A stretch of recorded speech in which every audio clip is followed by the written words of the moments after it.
Omete habits. Ege ntonkere kurunga habitual responses. Iyo muntu korora yote kubweka ne yane. Ewana. Ayo muno gutumie umana nche munango tumie tingo tumia umeyo. Because buna bono toteven chips yokoli.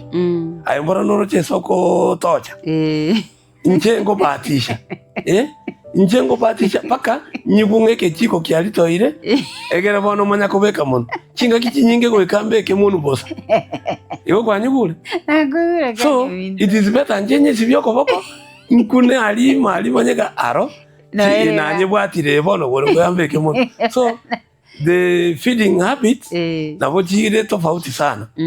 Aya rinde niroko ndo hoteli otevyo muntu nga na ento bwata mandasi oina otanya ko muzibya tigatumie fork kwambe kereli ndasi lile fork mbona nindo melitanga nibuya ntaro metiri akabere buya lyajire nsana ne besa ponto getiko asara yabeira tingo tevyo hoteli ngangali ndasi rinde ekyagereli na chire koroma yavunze yaya they don't understand ono kukire ni sisimeli liachire kone lina neliagenda na inde stili otinda ikota so it's better njenga mache efokitigo nyesibi oyo gotumia no libwa maiso igole ndasoko kina koliese school ngakina kamanya nanga kyoko soma ngakyoko kwana ngakyoko menya na abantu bande bono tungakora primary